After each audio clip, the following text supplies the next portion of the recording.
Very good afternoon. Namaste to everybody.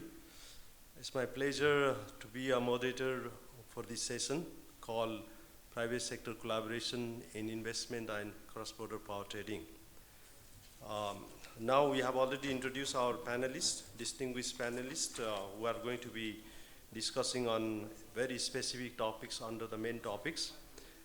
Before starting the program, I would just like to warm up the session, saying that first of all, obviously the organizer, Nikki family, and the president, Sunil Ji, I'd like to thank for providing me opportunity to act as a moderator, and also the distinguished panelists, guests, Nikki family, representative participants who have come over here are most welcome to listen for panel discussion. And as we convene for the 31st AGM of Nikki, the theme of our discussion has strategic imperatives for the sustainable economic development and the growth of both Nepal and India. And I would like to share some of the points like how this topic is relevant for two countries. The session is actually going to be highly relevant with the hope that it is going to address the critical role of private sector synergy in meeting the growing energy demands of both the countries. Second is we will focus on the necessity of moving beyond public sector's initiatives to boost deeper private sector collaboration in energy investment. Third one, with both nations' commitment to renewable energy, the discussion is timely for encouraging Indian investment, especially in Nepal's renewable energy landscape, as a part of achieving climate change and renewable energy goals. And this is about relevance. And why this is very important for both the country. First, Nepal, renewable energy is the cornerstone of economic engine and growth. The session will explore how to scale this through encouragement of private sector's participation. The second point, which is also equally important for India, is Nepal represents a vital source of clean energy to support its green transition and also for energy security and sub-regional stability. So for both the country, cross-border power trading, given its role in energy security and regional economic stability, it will be really essential. In the session, this session is going to be vital for identifying current policies, regulatory frameworks, and also the facilitating and coordinating gaps that it exists between the two countries and within the country as well. And it must be addressed to facilitate seamless inter-country power flow and power trading. So let me very briefly touch upon what are these, just to frame it in another aspect, like the session is going to be highly focused on investment, generation, transmission, power trading, and other miscellaneous things. Onto its investment side, Nepal's hydropower potential remains largely untapped. To move from potential to prosperity, we must transition from a development partners dependence or government to government dependence model to robust private sector investment model. Because the focus of today's discussion is more on private sector involvement, participation in cross-border power trading beside others. The synergy between Indian capitals and Nepalese resources is the only way to achieve the scale required for greater impact, particularly for the energy generations between the two countries and also balancing the energy requirement. Onto generation side, our focus is shifting towards renewable energy, obviously.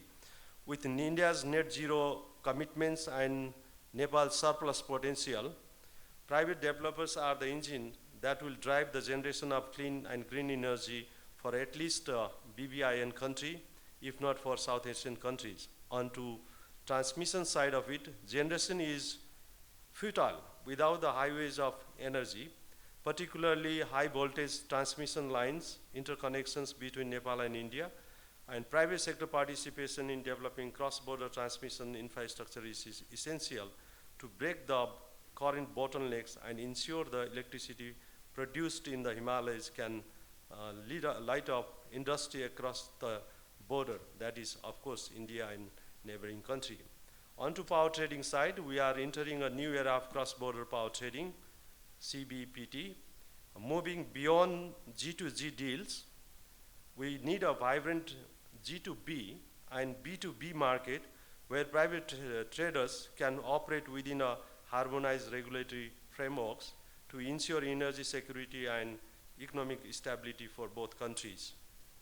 And with this, we are expecting the objective of these panel discussions today is one, to recognize the immense potential and the opportunity that exists. Two, identify the policy regulatory and facilitation gaps that hinders private players.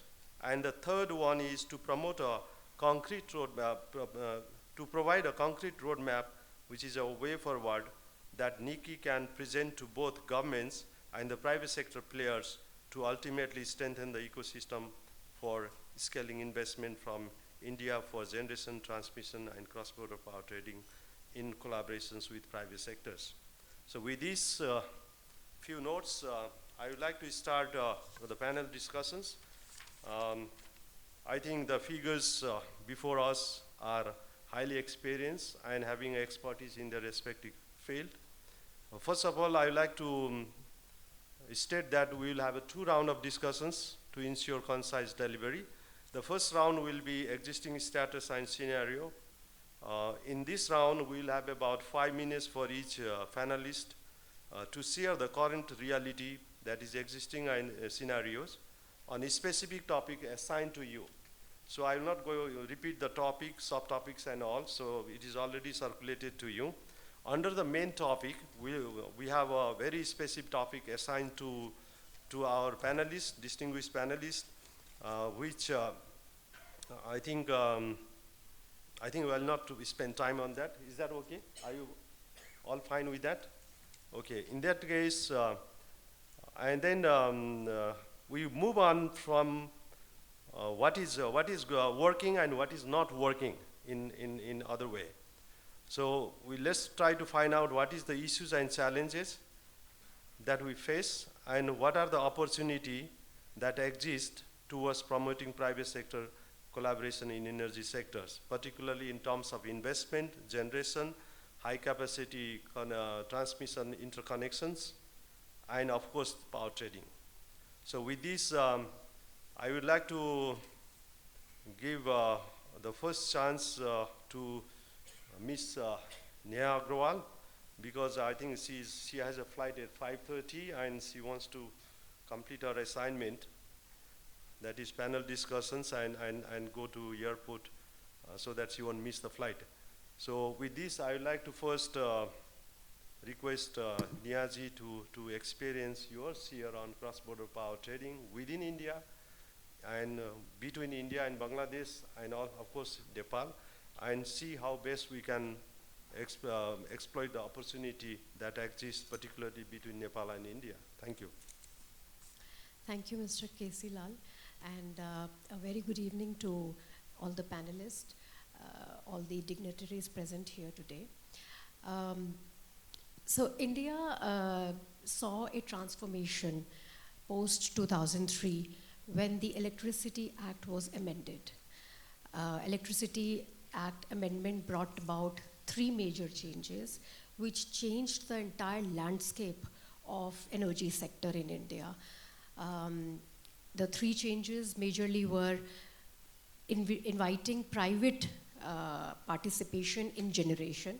So India before 2003 was primarily drawing power from central generating stations, state generating stations, and all the power was being supplied to state electricity boards. So state electricity boards were the only entities that were supplying power, that were transmitting and distributing the power to the consumers. They were the only option with the consumers.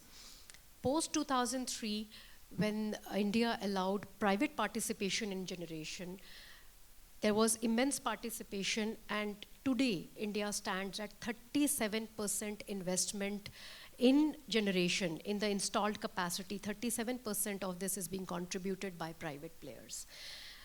India today has an installed capacity of 500 gigawatt, and India is aiming to add immense green power into their portfolio, into their energy mix, because India has a target, as Mr. Lal mentioned, India has a target of going net zero by 2070 and a nationally determined contribution of reaching 500 gigawatts of renewable power by 2030, which it has already achieved in 2025, 5 years ahead of the timeline. So all of this green power is, majorly it is being contributed by private participation. The second liberalization, or the second reform that was brought about in the year 2003, which was 2 decades ago, was that they allowed private traders to bring consumers and generators on one platform. So prior to this, SCBs, that is State Electricity Boards, they were unbundled, and they were the ones who were, generating power, transmitting power, distributing power, acting as traders. Later on, they were unbundled. Post 2003, with the reforms, they were unbundled, and distribution, transmission, trading, all of this was bifurcated. As traders reached to the generators, private IPPs, independent power producers, and 2003 Act also allowed all the large consumers, that is 1 megawatt and above consumers, to procure power from open access. That is, they were not bound to procure power only from their state electricity boards. They could procure power from any source which was more economical, any source which was viable to them. So that brought down the monopoly of the SCBs. In fact, today the scenario is that even SCBs procure power from independent power producers. So they have entered into not just long-term contracts with independent power producers, but also medium-term and short-term contracts. So they are meeting their power requirements. They are mitigating or managing their deficit by getting into contracts, entering into contracts with IPPs through tenders or bilateral means. This was the major shift that happened post 2003, and our Honorable CRC keeps, Ministry of Power and CEA, they keep bringing in new changes as are the requirements of the day and time. So whenever there is a market shift, wherever the dynamics change, they bring in new reforms. New products are launched. We have day-ahead market, we have term-ahead market, we have real-time market. Real-time market helps immensely the renewable generators, the generators who cannot commit a power, who cannot, even after load, their generation forecasting, there are ups and downs, and the forecasting may not be accurate, and hence they have to sell their power in real time. That residual power can be managed beautifully in the real-time market. So these are the reforms that the government keeps bringing in. After 2003, cross-border energy trade was also worked upon. And in 2003, we started working with Bhutan. That was the first country. We started importing from Bhutan. The next was Nepal. In 2007, we started exporting to Nepal because Nepal has a seasonal excess and deficit of power. During wet season, Nepal is surplus. During dry season, Nepal is deficit. So India started by exporting to Nepal, and now Nepal has become a net exporter of power. So now Nepal exports more power than it imports from India. Nepal exports about 1 gigawatt, that is about 1100 megawatts of power. even though Nepal has a huge hydro potential of about 70 gigawatts, out of which about 40 gigawatts is viable, current installed capacity, which is majorly hydro, is only about 3.5 gigawatt. So there is a huge scope wherein Nepal's hydro generators, the private participants who want to have hydro capacity, who are ready to invest, who are ready to see the country grow, they need power purchase agreements for financial closures. And power purchase agreements are typically being done as G2G, as was mentioned by Lal Kesi sir also. Which is not just slowing down the process, but also posing a challenge because G2G has a lot of requirements. With private participation, on the other hand, just like India is now supplying power to Bangladesh. So we started our trade with Bangladesh in 2017. 2012, I'm mistaken, maybe 2012. But now Bangladesh-India trade is more mature than India-Nepal trade. Why is that? Is also because of the interconnection points. Because Bangladesh-India has more interconnection points, and Bangladesh is a constant buyer. Bangladesh has a constant demand, and it is deficit almost throughout the year. The difference between India, Nepal, and India, Bangladesh is also that Nepal has seasonal peaking, seasonal surplus, and seasonal deficit. Whereas, so Nepal exports power for almost 4 or 5 months, and it imports power for almost 4 or 5 months, which is also not proportionate. So while it exports about 1 gigawatt, it imports only about 500 megawatts of power during its deficit period. So Bangladesh here, in India, Bangladesh has entertained B2G transaction as well. So private developer in India are exporting power to Bangladesh, wherein the private generator has established its own dedicated line, corridor, which supplies power to Bangladesh.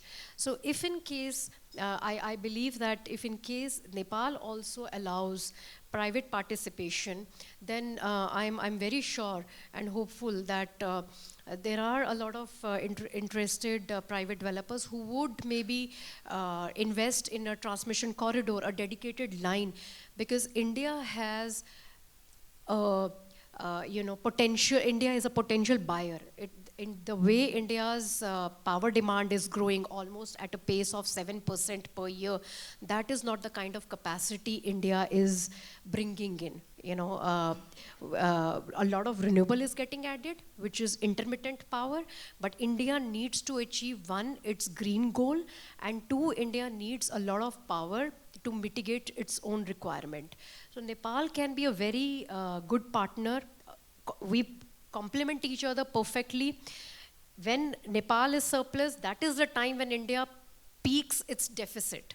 So during summer season, when Nepal is experiencing its high hydel season, India at that time is at its deficit peak. So we complement each other perfectly. We have open access, we have big consumers, we have data centers, we have big industries. They are energy guzzlers. We have steel industry, and we have a lot of cement industry and a lot of other industry that is coming up, which needs to fulfill its green target because they export their products. And they can export their products to, yeah. Okay, so this is what I would say, that there's a lot of scope, there's a lot of potential. Nepal just needs to open up. India is an example, Bangladesh is an example. If we follow, I'm sure that Nepal is a long way to go. Thank you. So, thank you for the first round. And I would like to quickly ask, very shortly, since you are going away, moving from what to how. Since you have highlighted so many things like challenges, issues, and opportunity, so is there any such thing in your mind that you want to prescribe to sort it out, any hurdles or issues that we need to take care? So I would say that with all the intent, even if Nepal allows open access and even if we enter into PPAs with the buyers, Indian buyers and developers in Nepal, transmission corridor is one very big challenge. So even though India and Nepal have entered into an agreement wherein we are going to develop a 10,000 megawatt corridor in the next 10 years, which is extendable for 25 years, we need to work at a very fast pace.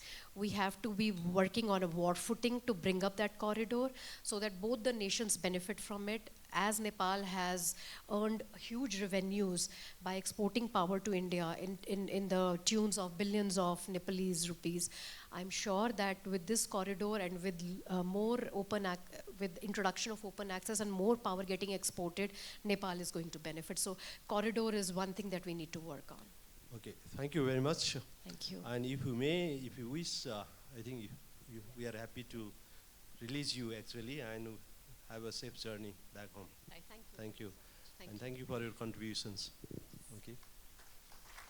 I would like to request Mr. Suman Sekhar, First Secretary of Embassy of India to Nepal, to shed light on regarding encouraging investment from India in renewable energy, particularly focusing on hydropowers and energy trading point of view.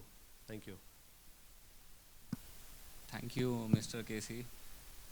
First of all, I would like to thank the organizers, the Nepal India Chamber of Commerce, for giving me an opportunity to speak here. It's really, truly an honor and a privilege to be here with such esteemed speakers, including my own senior from the Indian Foreign Service. So, if we talk about investment between India and Nepal, I would say that Indian companies are very competent in this sector. They have the requisite experience, technology, and also capital. So if we think about it, I would say that there are mainly two pillars that we need for investment.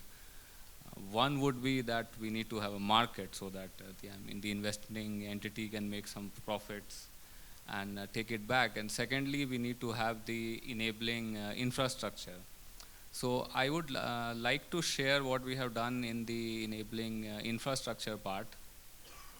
When I had come here, I would just share my personal experience. I had come here about 3 years ago, and that time the power trade between India and Nepal was around 324 megawatts, if I remember correctly. And we have an EMD here, he can correct me if I miss any figure. And in these 3 years, now today we are standing at power exports of more than 1,100 megawatt.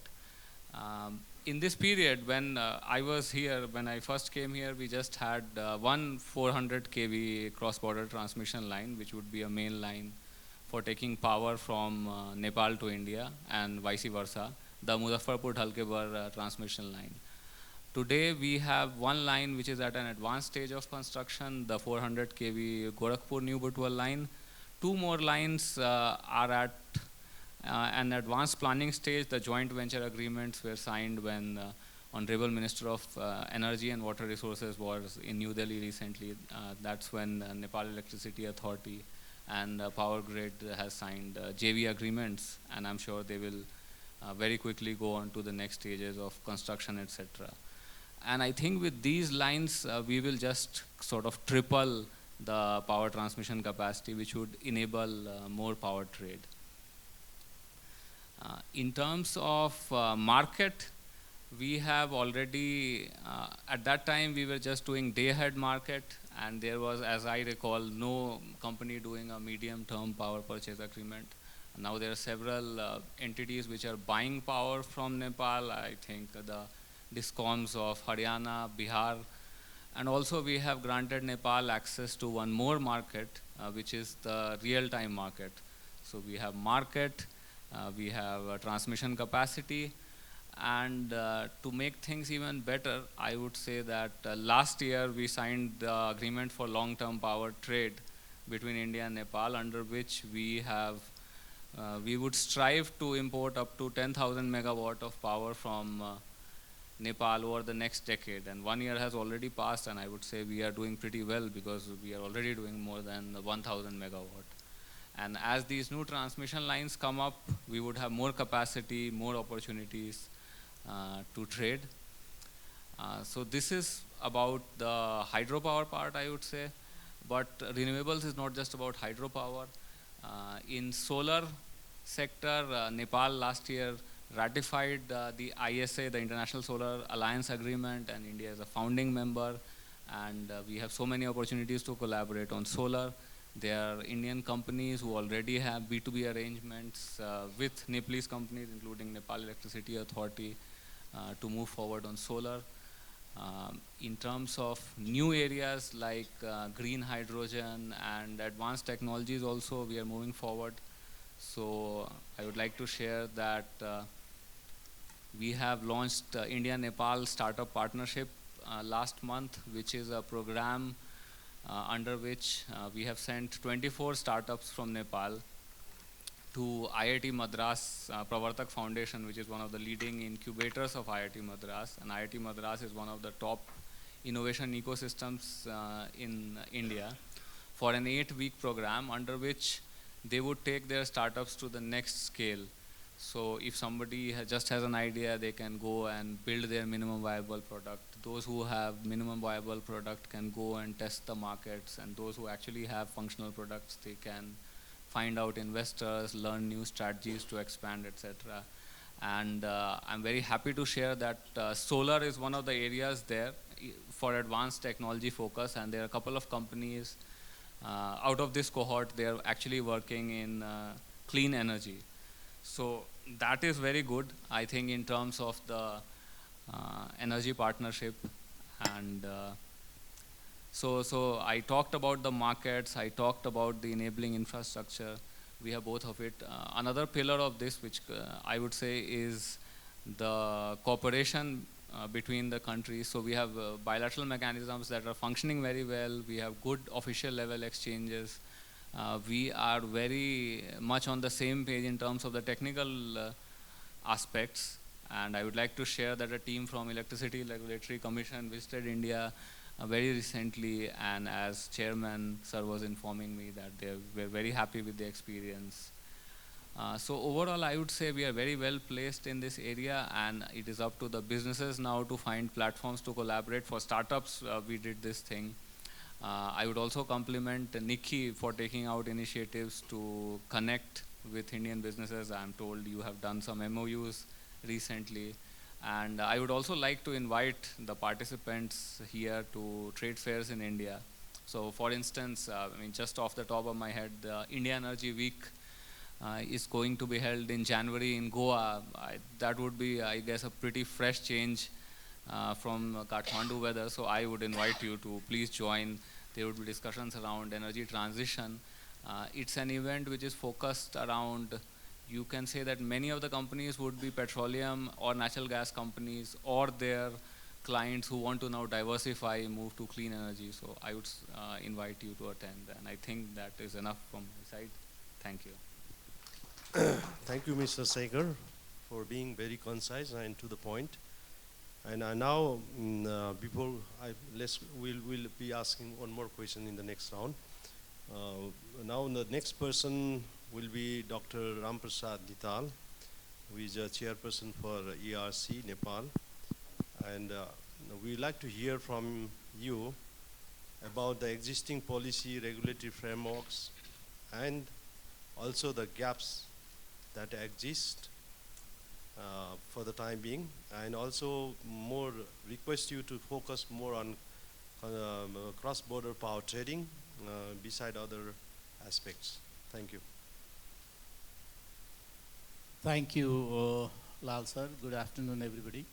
Let me first thank Nikki for inviting me to share, this regulatory perspectives in cross-border trade.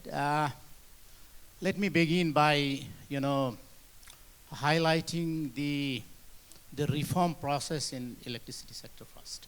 The whole electricity sector in Nepal is guided by 1992 Electricity Act.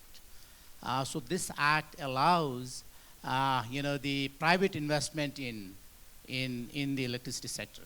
The generation, transmission, and distributions are considered as the licensed business. So these are licensed business. But unfortunately, that time, the trade was not considered as a licensed business.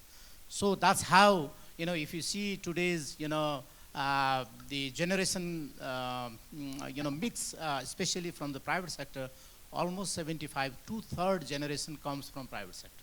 The huge investment in private sector, especially in the generation side, and government also has very recently unveiled an ambitious plan of installing 28.5 gigawatt by 2035.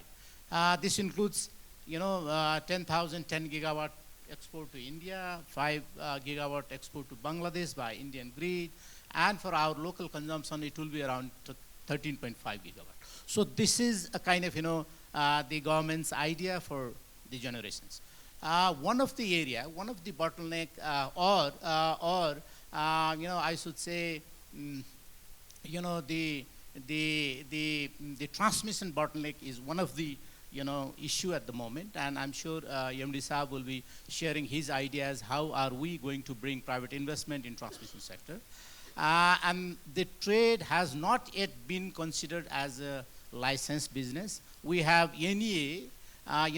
We've been actually we've been in the, this business for last, I don't know how many years, but through a kind of, competitive model, we are the first country in South Asia to participate in Indian Power Exchange. That was in 2021. So we started, trading our electricity. We, export during wet season and import during winter season.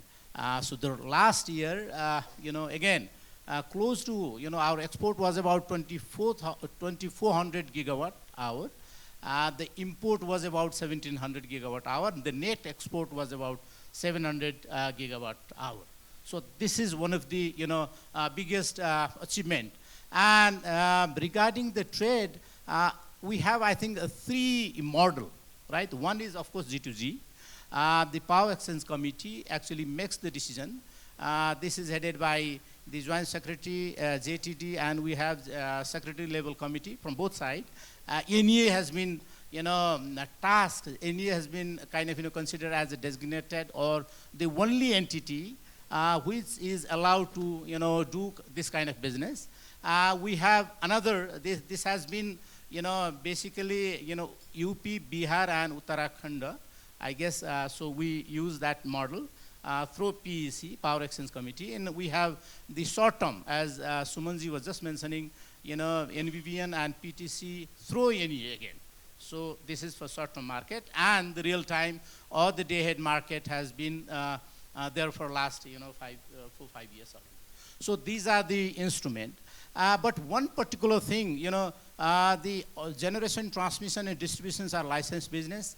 The government also has actually, started, I should not say unbundling, but corporatize the entity. That's why you could see functional and financial autonomy has been there in the state-owned enterprise NEA. NEA has generation function, NEA has transmission, distribution, and also they have the trade functions.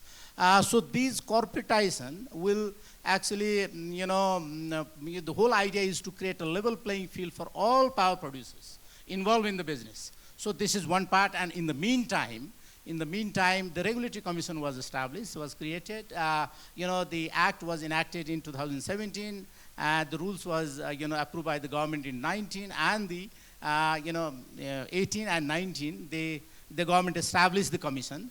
So the whole idea is to, create a level playing field for all electricity, operators, the generator, the transmission, distribution, and the trade.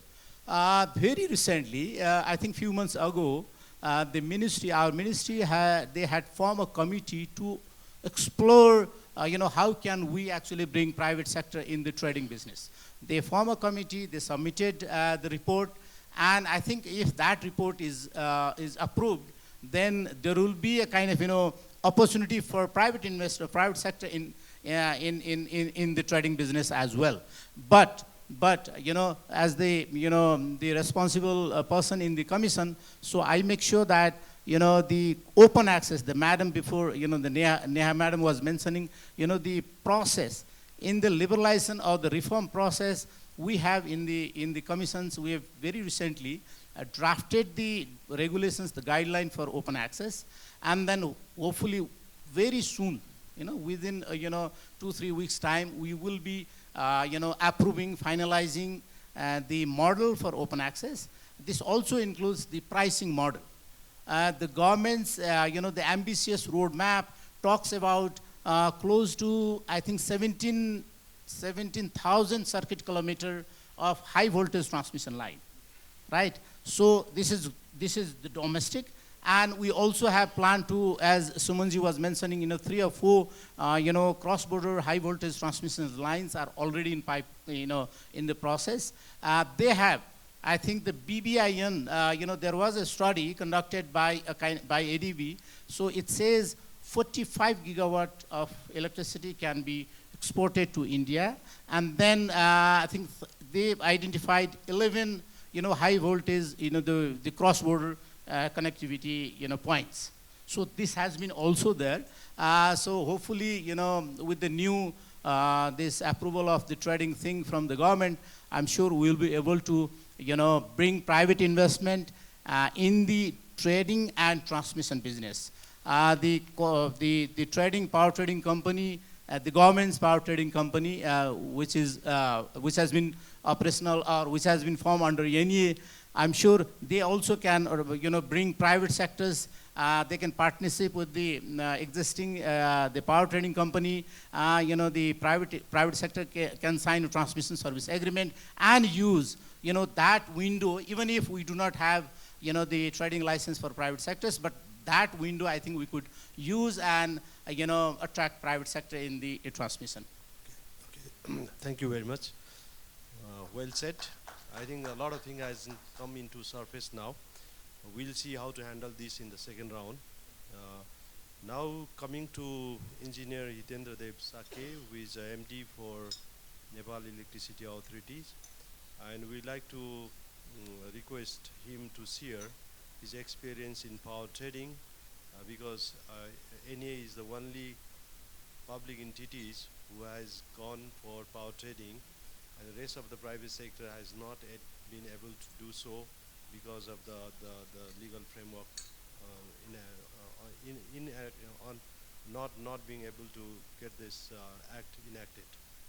So you can slightly touch upon hydropower and transmission line, but I request you to focus on cross-border power trading.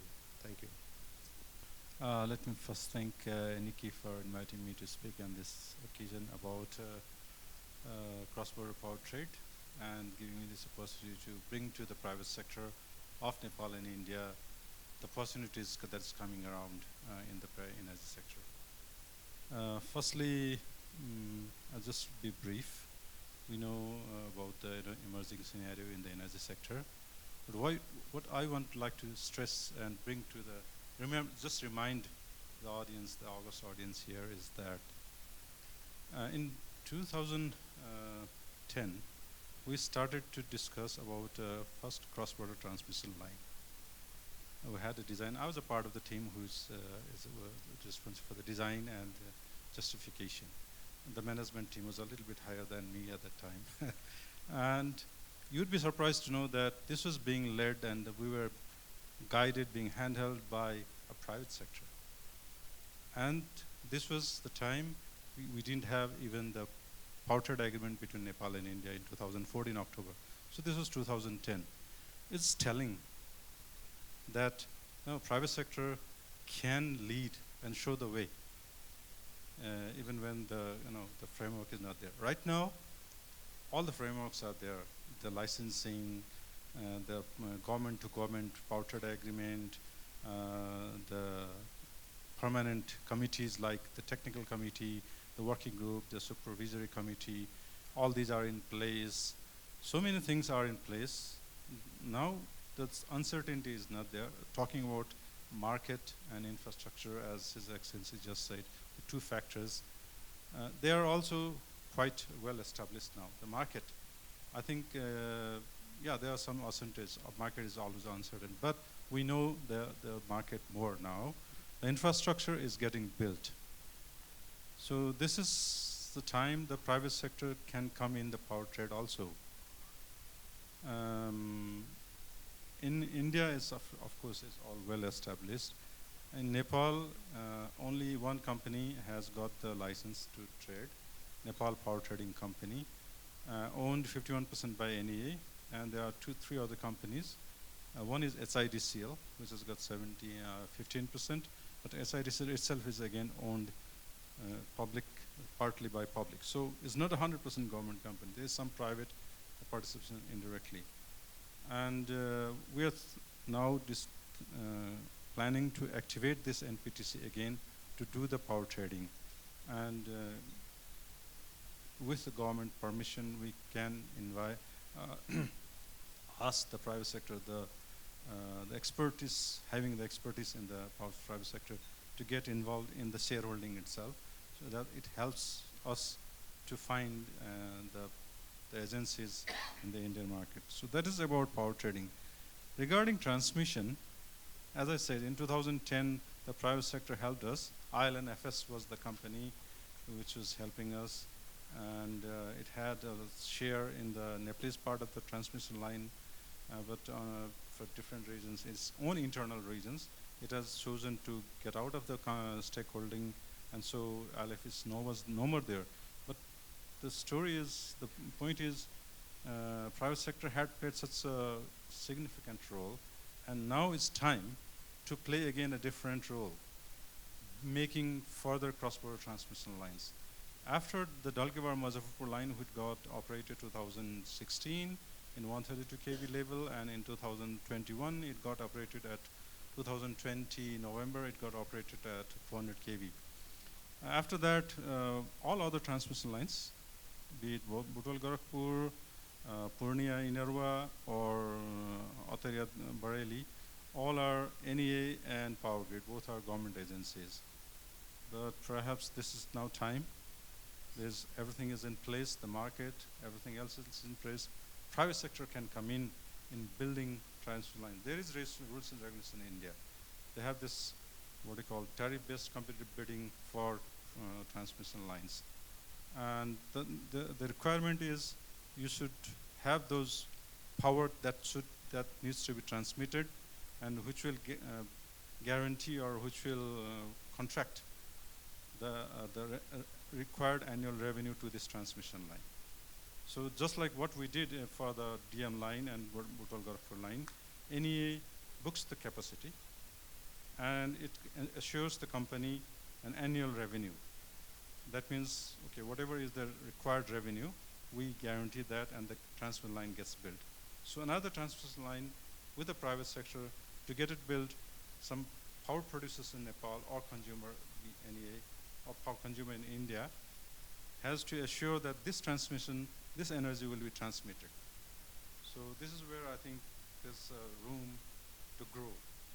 And we really, yesterday only I had a meeting with the power producers, IPAN, and said I had to admit that we have raised a certain limit to our capacity as the utility to invest in transmission line and build its transmission lines versus what is required.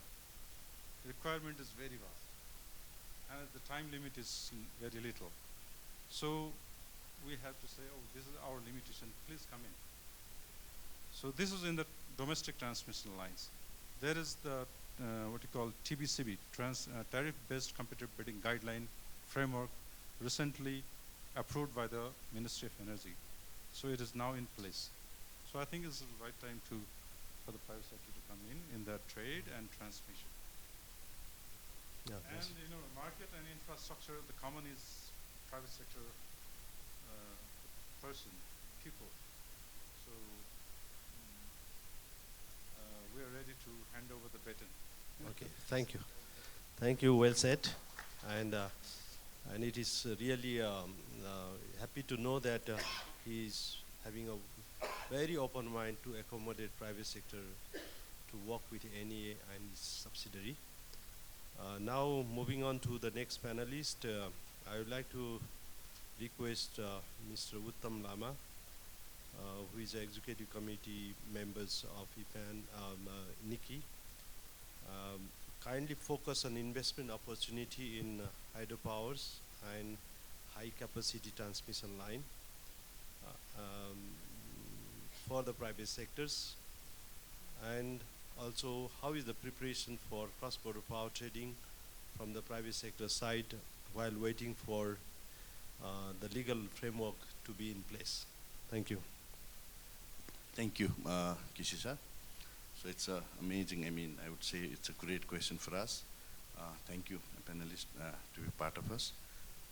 Basically, when we talk about energy, so basically we remember the 18 hours of power cut. So that's the first thing that comes on our mind. In spite of all those negative connotation, I want to share some of the very, very interesting, fact and figure of the energy sector. So if you see Nepal, so now Nepal is the most hydro happening country in the world. From 18 hours of power cut, it's the most hydro happening country in the world in terms of number.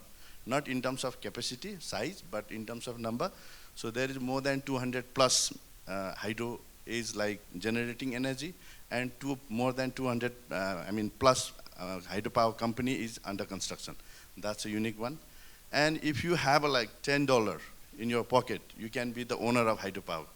So that's unique in the world. So nowhere in the world with $10 you can be the owner of hydropower. So this is the shared prosperity, shared vision, shared idea, or I would say shared profit, I would say. So that's another one. And third is you have abundant of potentiality. As of now, you just harness like 5% of total capacity. And another figure is like nowhere in the world. So private sector hold like more than 80%, more than 75% of total generation in the system. So this is unique. And you have like all the, another one is more than 6.5 million people have invested into hydropower. Out of 30 million, 6.5 million have invested into hydro. It's very, very unique in the world. So this shows. And on top of that, so I was just going through the data. So as of now, we are able to export 50 billions of power to India. So that's also very, very interesting. From 18 hours of power cut, and you reach to the 50 billions of export in last 4 years. So these data show that with collective effort of private sector, public and government, I would say PPP model, it really works well. So we are hoping to have net, as of now, we are a net exporter, but going forward in next 2 years, we are hoping to be self-sustainable in terms of energy in Nepal. So this is the, I would say, private sector's contribution along with government, and of course, stakeholders' contribution is there. So now, to bring up to this level, I would like to thank you, Government of Nepal, Government of India, and of course, regulator and NEA. So this is, and up to this level, your contribution, your support, and your mindset, your working style works perfectly fine. Now narrative has been changed. So going forward, what do we do? How do we, move forward with promoting the private investment? So we know the bandwidth of Government of Nepal. So interesting issue that I would like to share is like, now energy sector is valuated for $10 billion in Nepal. So that's a 13 crore Nepali rupees. So to market our product in India with having a industry size of $10 billion, you don't have single person in India to market our product. Just look at the situation. So you have to secure your market. You have to create your market. You have to able to teach and convey your product and service there. So nobody will make a rule for you. Nobody make a enabling kinds of rule for you. Don't expect your Ram will come and ask Lakshman to help all these things. Sometime maybe Ram is expecting you to be a Bibhishan, or sometime Hanumanji, or sometime many other roles. So we are the one who should be the very, very proactive enough to go and create a market for ourselves. So now in India, they are heavily promoting pumped storage. So, but our geographical location is automatically hedged. So they need a power in summer. We have a lot of power in summer. But unfortunately, we are spilling energy for 500 megawatt now, and going forward, there is as I already mentioned, 4,000 megawatt is under construction. So no matter what, so 4,000 megawatt will come in next 3 years. So our total installed capacity going to be 8,000, and our like peak demand going to be maybe maximum 3,000 megawatt. So we're going to have 5,000 megawatt of surplus power in next 3 to 4 years. So are we ready for that? Have we created the market in India? Have we created our product-based market in India? I would say no. So we are lacking on that.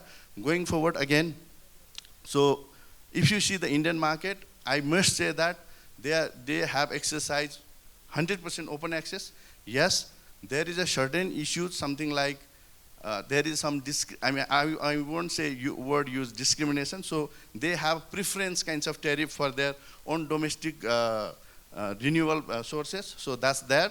Other than that, there is not much difference in Nepal power and Indian power. So we must thank to Indian government that at least they have done their job. So what is pending is in our side. So as of now, yes, both of the shirts have already mentioned that they are very positive, willing. Thank you so much for that. But we are, just to get like trading license, we are running behind the government since last 4 years. We have formed the company having paid up capital of 220 crore, and we had 2 different programs bringing 2, amazing ministers committed, but things are not happening as of now. So this is just a license, it's just a piece of paper. You are not controlling the river, you are not controlling the bandwidth, you are not controlling anything. So that's not happening as of now. Yes, of course, open access. So wheeling charge mechanism is yet to be introduced. There is a settlement, mechanism is yet to come. And of course, transmission wheeling charge also. If you go to the India, so there is like for clean energy, all India, it's a free of cost for Indian, producers. For us, we have to pay wheeling charge up to border, and there is a cross-border transmission line. Again, you have to pay for that. And if you go to the Indian grid, again, you have to pay the tariff for Indian grid. So you have to pay 3 different kinds of transmission surcharges. So that will, I'm afraid that will make our power, incompetitive in Indian market. So I'm afraid on that one. So we were requesting all the time that at least set a price in such a way so that we can be competitive, we can share power in India. Of course, in terms of demand and all these things, private sector, in spite of all these hurdles, private sector is very, very much, I'm very much interested and really into it. We have poured our life saving into it, and we are looking forward to have a good cordial relation with both of all of you. Thank you. Thank you. Well said, well done. And it's now, I think it's very clear what is going on in power sector, especially particularly in power trading side of it. We'll come to the next round, how to address these issues. Okay, now we have a panelist at last, His Excellency Ambassador Mr. Manjil Singh Puri, former Ambassador of India to Nepal. I would like to request to focus on India-Nepal cooperation, particularly on energy sectors that can support sustainable economic development and growth for both the country. Moderator Saab, thank you very much. It was an absolute pleasure hearing you. So, Ambassador Saab, were you ambassador in India when we signed the Pancheshwar agreement? Yaad hai kisi ko? So you know what has happened. I'm not talking about these specifics, that's for all of them to do. I'm a retired guy, but I want to tell you I'm a kind of friend of Nepal. But of course I'm an Indian and I have India's interests at heart. But do you understand what has fundamentally happened? 3 or 4 things. 1, India doesn't understand how it can be an importer from Nepal. Do you understand that? Trade balance completely in our favor always. That was the issue that we were fighting. Suddenly the trade balance might just be going the other way around here. Let's think about it. Nepal, it had no idea of being an exporter. It's completely nonplussed how to deal with export. Never thought of it. And thirdly, let me leave this thought with you, this business of geopolitics. Somebody here said very nicely, this is the amount you can do in Nepal, and God willing you become a developed country. So start consuming hell of a lot more power. How much are you consuming per head out here? Some 700-800, nothing. Let me say you should 5 times this amount. Even then you will be a huge exporter if you start realizing your hydro potential. And what should I say about Pancheshwar? Believe me, it would change the landscape of Nepal. This Arun 3 will change the landscape of Nepal. You know, when I was ambassador here, the greatest thing that I believe that we were able to do was to get Arun 3 going. And we got the geopolitics together. Sometimes that's very important. And I want to tell you something that somebody else said here. You produce all this power here. जो आज की technology है, मुझे पता नहीं कल क्या होगी कि सीधा आप चांद को भेज देंगे, वो मुझे पता नहीं. लेकिन अभी सिर्फ आप एक चीज कर सकते हैं, या खुद खा सकते हैं उसको, कंज्यूम कर सकते हैं, या इंडिया भेज सकते हैं. Even Bangladesh is dependent on India. There's no other way you can transmit it with the technologies that exist today. Day after tomorrow, I have no idea what Mr. Elon Musk will deliver for us. But today, that's all you can do. And so therefore, it is very important to be mindful of politics in this matter. If any of you didn't know that trade is the other side of the flag, then Mr. Donald Trump would have certainly taught you that. ठीक है, जो भी भूल गए थे वो WTO बना, trade is neutral, flag से कुछ नहीं करना, उसने सबको सिखा दिया. 2 मिनट में सबको सिखा दिया. अब समझ जाइएगा, न्यूट्रलिटी कोई चीज नहीं होती. Trade and trade including electricity, it's only a trade here. It's only a product. It needs these dedicated corridors, etc. Since you can't do foo and it'll go across. And so therefore, certainly all the business of corridors, investments, etc. is possible. But do we have the mindset and are we willing to do it? I think we, both sides, India included, we need to all grow up. Now I want to make 2-3 points to you. Let me not talk about Nepal. You know, no matter Mr. Donald Trump, India has a commitment to climate action. And the reason is we are one of the world's most vulnerable countries. And we know that climate change is a global phenomena. What happens in the United States impacts us. But can we do what we can do ourselves? And so therefore, without any doubt, we have to move away, and we are doing in our own manner slowly, because we need huge amounts of production of fossil fuel raised power for many years to come. But we are changing. The largest amount of accretion to the Indian power capacity is coming from renewables. Today we've talked in terms of private companies being allowed in nuclear power for stability in the power sector. But look at where we've gone in terms of solar, pump hydro, every single one of these things. And why are we taking them forward? It's not only because of our global commitments to the UNFCCC. It's because we need it. We have vulnerabilities as a country. And secondly, we need to harness what we can do. A lot of the coal that we are using for thermal production is being imported into India. Therefore, where are we left with? We have no choice but mark something else. You know, historically, the big power plants in India, which used to export to the rest of India, other than those which were in the region and export and produced electricity for consumption in the region, were in the eastern part of India, and the grid used to move from east to west. Almost all the major developments in the renewable side are in the western part of India. So we are going through quite a change. We will go through quite a change of how we are going to manage all this. But ab chhodiye usko, wo that's for us to do. I think these tariffs that we talk about, wheeling within Nepal, wheeling within India, cross-border. Look, if you will make more money by exporting to India, there will be some price to be paid somewhere. Na? वो custom वाले को भी आपको थोड़ा पैसा देना पड़ता था, थोड़ा सा ड्यूटी, थोड़ा सा अदरवाइज. तो ये हर एक चीज में होती है. क्या ये इंटरनेट पे हम नहीं देते पैसा? ऑफ कोर्स देते हैं. हर एक चीज में ऐसे होता है, and that's nothing wrong in that. But remember this, India's growth at 7.5 to 8% means without any doubt, and the net zero target, Viksit Bharat and net zero target, means one thing in crystal clear terms. Name this, understand this: the demand for electric power will shoot through the roof. And there are very good reasons, because this net zero demands you electrify the entire set of how you do industry and how you do business, you do transport, etc. And the second thing is you green your electric power. You all are fortunate that you have electric power, which the world believes, and rightly so, that it's green. And so therefore there is this added element, which perhaps is not talked about, not thought about. But it will all become possible. So believe me, thank you for pointing out that if you are an exporter, better figure out where your market is.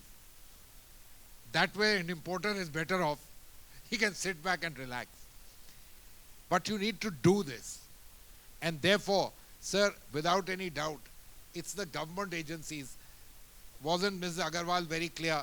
It was the state electricity boards, the NTPCs of India who did everything. आज भी वो हावी हैं, लेकिन नए लोग शुरू हो रहे हैं. तो आपने जो अपना काम करना था कर दिया, लेकिन अब आपको incubate करना है new sets of players, private players अपनी तरफ से. And let me leave this thought with you. You also need, so I'm talking about Nepal. India, we're a big country, we will remain cussed. But doesn't matter. If you push for it and we see an advantage, you will get the benefit, without any doubt. You need to look at, I think fundamentally, please be mindful of geopolitics. Don't not be mindful. Today in India, when it comes to all these cross-border transmission lines, etc., I'll tell you what people think of. So I'll tell you very honestly. I mentioned to you in a light-hearted sort of a manner, trade balance. But that's my nature. Many people in India would look back and say, "Huh, ye kaise ho sakta hai?" Then they start asking other questions. And believe me, if it was the question of, it's Nepalese goods, Nepalese products, what's your problem? Most people will say, "Ah, bad luck, good luck, ho jaye." But the moment they say, "Acha, investment wahan se aayi hai," I don't want to say anything more than that. I think aap log sab samajhdar ho, samajhte ho. Please understand, it isn't a simple matter. You can't have investment from somebody with whom the relations in India are up and down. That's a different matter altogether. But you can't say that you will become the conduit for those benefits to come to India. That's a difficult ask. And you should think through that yourself, domestically, etc. And let's not get too much into WTO says that, multilateral world. Let's keep arguing, man. Mr. Trump has told you that you can keep having these arguments to kingdom come and no one's bothered. You're dealing with a country which is, I don't know how many hundred times your size. So you're dealing with a giant. It's an opportunity, but at the same time, you need to be understanding there is not just a giant, but now a woken up giant. So you need to be mindful in this. So I want to leave just one thought. I'm so happy with the numbers that you mentioned. But out of 30 million, if 6.5 million Nepalese are investors, sir, thoda sa soch lijiyega. Because ये ना वो $10 वाली बात हो गई. ये इतना ज़्यादा भी नहीं हो जाना चाहिए. Fundamentally, what's your issue? You actually don't have the power. You still don't have it. If you had hell of a lot, you would be much more competitive. And believe me, every power corporation in India would say, Nepal से खरीदो यार सस्ता है, हमारे यहाँ से बना देते. पैसा से हम लोग भी नहीं भागते. We love money, yaar. Everybody loves money. But you don't have it. And for that, be mindful. Can you do much yourself? Secondly, and last point I'm going to make to you, sir, sorry for taking up your time. Ambassador Saab, we need to understand one other very specific and interesting aspect which is evolving in India, which doesn't get noted, but you should be mindful of that. And that's, I'm not talking about politics. I'm talking about water. You know, this entire thing about hydropower has this other side to it. So जब हम लोग पंचेश्वर की बात करते हैं, so we just get stuck again in this बिजली का tariff कितना होगा. अरे भाई, there are other sets of co-benefits to both sides which come out of it, whose actual intrinsic value in real terms today might be much more than this bijli ka business. You know, this bijli affair was a great thing till some years back. But believe me, with new kinds of technologies, especially this nuclear power, small reactors, fusion, this, that, I have no idea. Have you missed 20 years of hydropower possibilities? I don't know the answers. But don't miss another 20 years trying to figure this out. Because frankly, that technology, you're not going to be the experts in it. I don't know about me, We are a huge country, we'll manage. And so therefore, please take expeditious action. Your job, sir, is really incubation. You've done it. And now push. And your job, sir, to push the guys here, including marketing. So let me stop now. But I hope I've energized everyone. And 6.5 se pata nahi kya 10 million ho jayenge yaar. All the best. Okay. Thank you, Ambassador Mr. Puri, for his inspiring ideas sharing among us. And definitely the stage is warm up now, very much. Now is something like a wrap-up session. So I would like to request each individual panelist to be concise, short and sweet. So I will just pose a single common questions and you can correlate with your questions to answer very briefly. So now we have seen what are the issues, challenges, and what we have done so far. Now, what are the way forward, or how do we address those issues and challenges in terms of policy aspect, legal framework aspect, and also funding side of it, and also what do you call addressing the limitations that exist in transmission line, as well as for cross-border power trading. So I start from Mr. Suman Sekhar, please.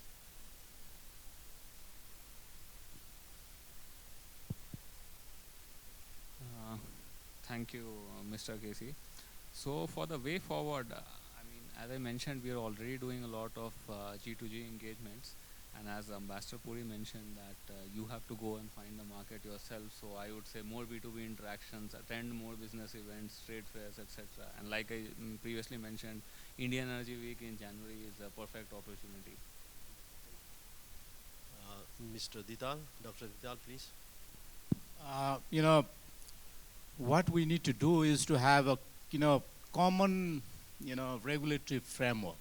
So the Regulatory Commission, I would like to thank Nepal government for, allowing us to be a member of the South Asian Forum for Infrastructure Regulator. So we very recently had a, regulatory visit to India and got to know, so how can we collaborate with our counterpart in India, number one. Number two, the common minimum grid code. This will allow us to, synchronize seamless power flow. So our infrastructure also needs to be built, as per Indian standard in a way. The second one, if dispute arises between two parties, how are we going to address? So these things needs to be, jointly developed. So that's why from the Regulatory Commission side, we are in close coordination with Central Electricity Regulatory Commissions, and hopefully we'll have a kind of a common minimum grid code in cooperation with our state-owned utility, NEA, and the dispute resolution mechanism. There are other, the regulatory part, not only the technical but also the commercial side of the regulations. So with this, I'm sure we will be able to actually develop a robust model for private sector. My final request to Nepal government is to allow private sector in trading business. So this is also one of the important things. Thank you. Thank you. Mr. Sake, please. Thank you. Just want to bring to notice one point. There's a study that said that for the coming days of energy sector expansion, whoever builds the transmission lines first, if we build, Nepal builds transmission lines in Nepal and in cross border India, it will avoid or make it redundant other transmission lines in India. So we should take the advantage of that first mover and get benefit of those transmission lines in Nepal. So how to do that? The government, NEA, has the limitations I already said, of capital, of all other limitations. The private sector is required here. So yesterday also I said, and today also I'm saying, you have to come in and help for rapid expansion of transmission lines, in both domestically and cross-border. There is a way, as I said already, there are ways, and what we have been doing government agency to government agency should now be taken over by the private sector. That is the infrastructure. And once we have a very strong coupling, there's only one transmission line, 400 kV now. The second one is already coming in, which is again Bhagyawar, Muzaffarpur, but Arun third, Sitamani, and then the Budal Gorakhpur. But many other, there are 11 400 kV lines proposed, but more for 10,000 megawatt and plus 5,000, 15,000 megawatt of export proposed. We need much more. And once those transmission lines are there, then the next thing is the coupling and harmonization of the system, which means, as Dr. Dal just said, the regulatory framework and harmonization of the codes and system operating procedures and a regional pool control center. The third thing then, the natural sequential thing is market integration. If not full, but partial market integration. It's happening in India before, in I think 2014, November was the first time when all India was one single frequency. Before that, there were different sectors. So now it is one single system. And recently, in September, we had all of those in exchanges, the Hindustan Exchange, Power Exchange, and Indian Exchange become one exchange. So there's a market integration happening in India. Now the next step is for certain market integration so that we have, India, Nepal, and maybe Bangladesh sometime, Bhutan definitely, and others can come in one market integration. We'll have our benefits. India will have our benefits. The clean energy that is going to flow more is going to help us all. And I just want to remind one more thing. The air that we breathe right now in winter is coming from Delhi and Pakistan, and there's a lot of talk about black haze and the haze diplomacy. And then the water that is coming down comes from Himalayan, and the energy that we utilize is also shared. So we have a very shared system. Okay, and this is, I think, the right platform where I would like to request all the private sector, please join hands and let's share the fruits of energy sector. Okay, thank you. Well said. Now the next is Mr. Uttam Lama. Just to be short and sweet, please. Thank you. So I can fondly, remember like 12 years down the line, so one of the multilateral used to tell us that Nepalese cannot build even 100 megawatts of hydro with our domestic resources. But look at, 12 years down the line, if public, private, and government comes together, so we did like around 3,000 megawatts of hydro in 100% domestic resources. And everything goes pretty well, and everything as of now, it's pretty good. So going forward, so as a private sector, our expectation is never a budgetary support. Our expectation is always a non-budgetary policy reform, right? So sometimes we just get like wonder, so if you don't have budget, that's fine. But just to make a good policy, what do we need? What kinds of support that our government or bureaucracy need from the private sector? Please let us know. So we want to be a part of forming the good policy. So rest, whatever investment, whatever marketing, whatever, have to do, we will do. We will take care of that. For us, we don't have to take an appointment and get approved. So if I had to go to the Delhi for like business meeting, I can just book and I can have a, breakfast meeting tomorrow and get things done. So going forward, yes, in power trading, especially as of now, whatever government have done, it's wonderful. Just system, narrative, and demand, situation, and quantum has been changed.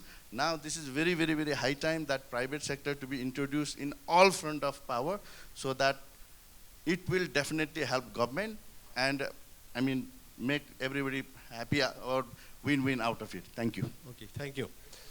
Excellent, well done. Now we have a panelist at last, Ambassador Mr. Manjeep Singh Puri, just to wrap it up from your part. Thank you very much, sir. Mantriji, welcome here. Great to see you at a Nikki function, and Sunil, this is part of what you've done. I was just telling them, it's very interesting. We in India are having to get used to a fact in the future. It hasn't happened today. that we will become net importers from Nepal. Wow, that's a hell of a change over 80 years. And you have to get used to the idea that you'll be a net exporter to India. I never thought of it. Ambassador Durgesh Man Singh is there, he signed the Pancheshwar agreement. वो समय गया, कुछ नहीं किया, लेकिन वो गया. I want to tell you, if everybody thinks that the private sector has a role, reach out to the Indian private sector. Suman, like you made a pitch for a government agency, let me make a pitch for a private agency. The Indian Private Power Producers Association is a very important body and has this center in Belgaum, in the area in Karnataka. Their annual meeting is in January. Please go there. Please talk to them. And I tell you, the current president, who I know very well, is a great friend of Nepal. So please do that. Please plug yourself. He said something very rightly, Mantriji. Becoming an exporter, also you need to know and understand what it means. You need to market your product. And since the product is in the pipeline, start the marketing product process earlier. So that's the pitch. I'll wait for you. Sir, Nikki, perhaps you can take the lead. Thanks, Sunil. Okay. Thank you very much. Well said, Ambassador Puri, for your insightfuls. Let me wrap up the session very quickly, summarizing what our panelist has mentioned to us. We will try to reconcile at a later stage. So, Honorable Chief Guest, Excellencies, President Nikki, distinguished guests and panelists, participants, representatives from private sectors, and media persons, ladies and gentlemen. I have now the task to summarize whatever our panelists have shared with us. I will be very brief. It's about 5 or 6 points only. So far I could capture it.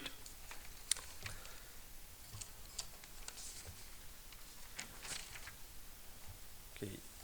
One of the points that I could gather based on the discussion is the transitioning of from pure government-led initiative to a private sector-led investment model, especially targeting Indian capitals for Nepal's renewable energy with large hydropower projects development, though through confident building besides incentivizing and improving financial ecosystem. So this is one point I captures, and I would like to label this as a strategic investment shift. That's one point.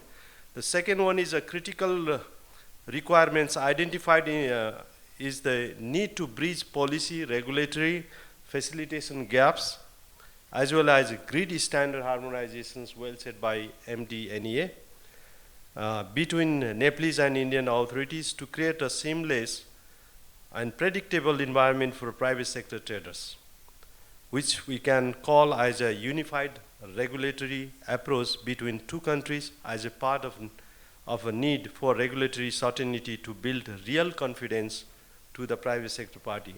And that is possible through effective and efficient intergovernmental coordination and facilitation. Number 3, and that I would like to label as a regulatory harmonization.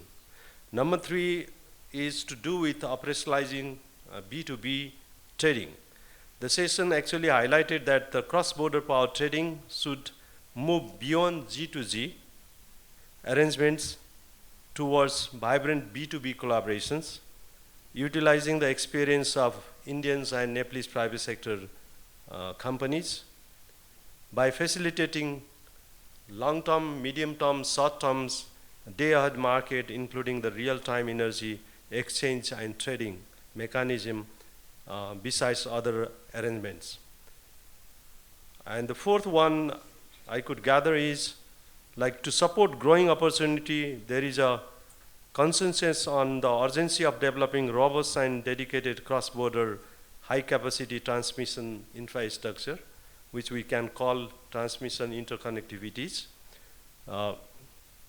to supplement any effort by the private sector participations, which any MD has welcome actually for private sector to join hands together with a subsidiary of NEA called Power Trading Company.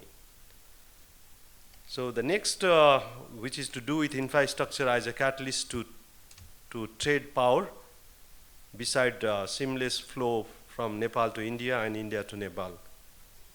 So the fifth one I could gather is the discussion reaffirms that Nepal-India Energy Cooperation is the cornerstone of sub-regional energy securities like BBN, BBINs, if not South Asian countries, providing a win-win where Nepal gains economic revenues and India secures a steady supply of clean and green power to meet net zero commitment by the India and to promote green industrial growth and green economic growth, so to say. So this comes under bilateral and sub-regional cooperations arrangements. The sixth one I would like to share is a market integration.